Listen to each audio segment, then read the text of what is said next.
All right, folks. So we're doing a review of the Rosewill Nighthawk Z here. Just gave you a little flyover with it. So let's. I've already done a video doing the overview and features. Let's talk about what I like in this case. Okay. So things that I like: full tower, big and spacious. Easy to get a second graphics card in there, easy to get a monster graphics card in there. Lots of cooling provided. They give you 4 case fans, 3 in the front, 1 in the back. Unfortunately, they don't give you some for up here to help with getting the hot air out the top. So I like that. I really like the front panel. No 2.0s, all 3.0s at 3.1. So obviously you have to get a good motherboard to go with this. It supports all that. Funny is, all the motherboards I have, I don't have the perfect one that will support either 2 USB 3.0 headers and a 3.1. So I can either have this and that, or I can have this and that, right? I don't have one that does all. So I'm not sure I'm going to go spend a ton of money to get one that would support all that. Now, on the back, there is a hub. So here's the hub. It feels, kind of cheap. Has connections for inputs from headers and fans and output to connect to the MOLED.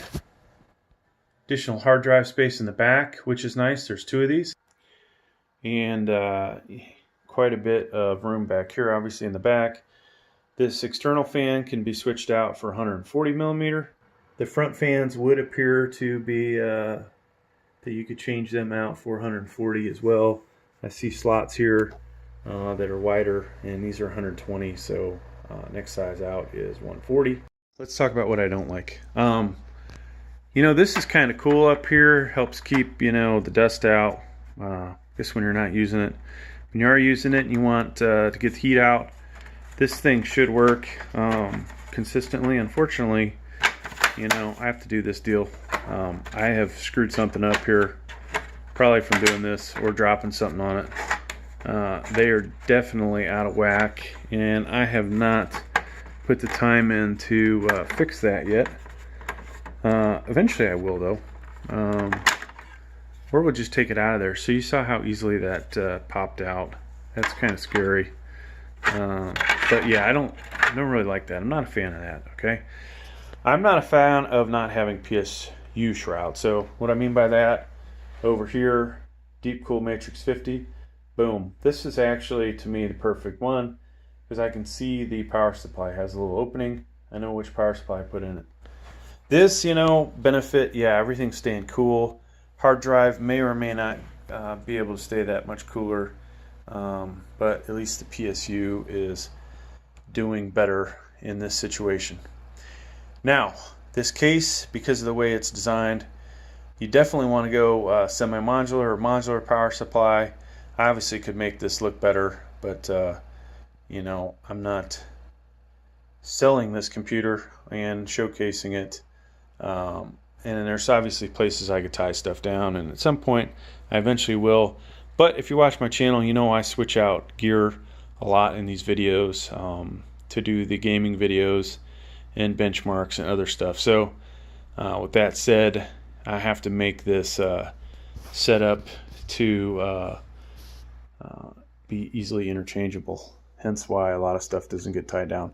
Now this is the USB 3.1 header that I don't have, and so I'm eventually going to put that in the back. I just wanted to show you guys that.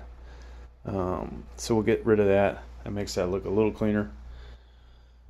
All right, so other thing I like, these guys here for your PCI cards are removable and replaceable, right? So you see it's got a screw-on fastener there. That will actually go back in place. So don't throw those out after you use them in case you sell your case, like I do a lot. So overall, I'm pretty happy with this. I had the this AMD in a different computer, and it was getting kind of warm. So this setup's a lot better for AMD, if you ask me.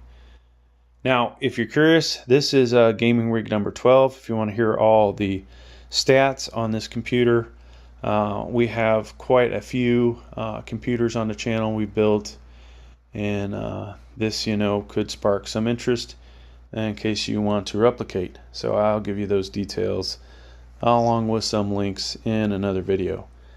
Well, that's going to about do it, folks. In summary, there's a lot of stuff I like about this and a lot of stuff I don't like. I think that I would not buy this case again based on this thing alone. It's like a boomerang. And like I said, I would want a shroud. I kind of feel like when you lift this thing up, it's heavy, like it should be, right? Full tower should be heavy, but it feels a little flimsy. If you put the side panel on and the front, it firms up quite a bit, and then it's really heavy at that point. But yeah, tempered glass on the front. Here it is. It actually has tint to it, which is good and bad. And overall, the design is pretty nice, right? So it looks cool in the front. I don't think I have any other computers that have this kind of setup.